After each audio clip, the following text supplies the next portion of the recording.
Two my YouTube channel Sandeep ব্লগসে আপনাদের সবাইকে জানাই অভিনন্দন। তো বন্ধুরা, আমি আজকে বেরিয়ে পড়েছি তমলুকের বর্গভীমা মায়ের উদ্দেশ্যে। আজকে দিনটা হচ্ছে 31 ডিসেম্বর 2024।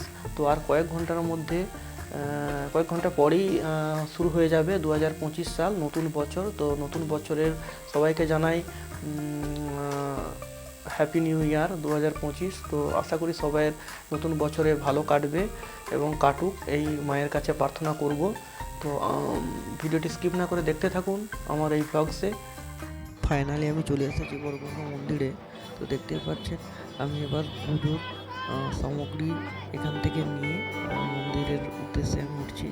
প্রণামটা সেরে উঠলাম মন্দিরে। তো আমার একটা প্রিয় জায়গা, তো পছন্দের জায়গা। তো এসে এখানে দেখতে পাচ্ছি আজকে অত্যন্ত ভিড়। আজকে ছিল মঙ্গলবার এবং বছরের শেষ দিন। তো এসেই দেখছি এখানে অত্যন্ত ভিড়, প্রচণ্ড লোক। তো সবাই পুজো দিতে এসছে। তো দেখতে থাকুন ভিডিওটি স্কিপ না করে। আমি দেখাচ্ছি মন্দিরের পুরো চারপাশ ঘুরিয়ে আপনাদেরকে। তো এখানে এসে দেখতে পাই দুটো পাঁঠা বলির ব্যবস্থা রয়েছে। তো দেখে খুব খারাপ লাগলো, পশু হত্যা। কিছু করার নেই, আমাদের হিন্দু সমাজে এটা হয়ে আসছে আগে থেকে। তো বন্ধুরা দেখতে থাকুন, আমি বলিটাও দেখাবো আপনাদেরকে। তো আমি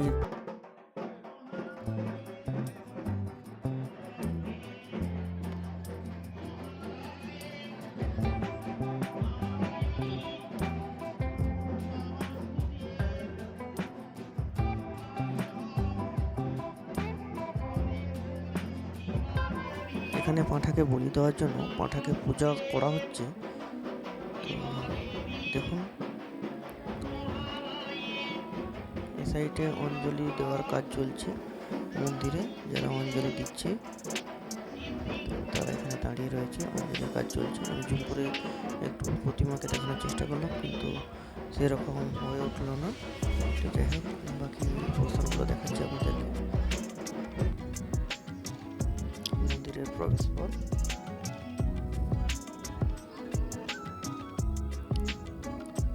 মন্দিরের শীর্ষটা দেখলাম আপনাদেরকে।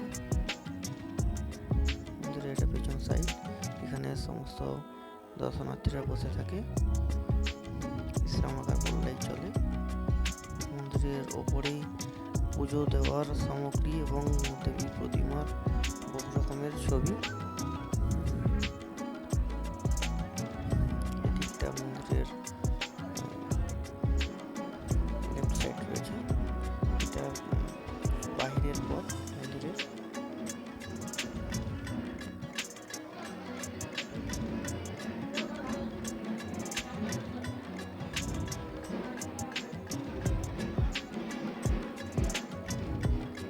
মন্দিরের এন্ট্রি হয়ে পুজো দিচ্ছে সবাই, আজকে খুবই ভিড়।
সিঁদুর দিয়ে মায়ের কাছে কিছু প্রার্থনা করা হয়।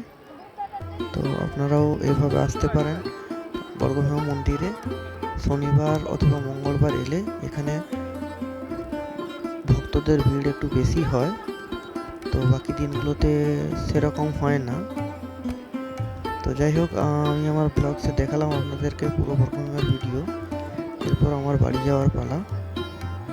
টাটা, নতুন বছর সবাইকে অভিনন্দন।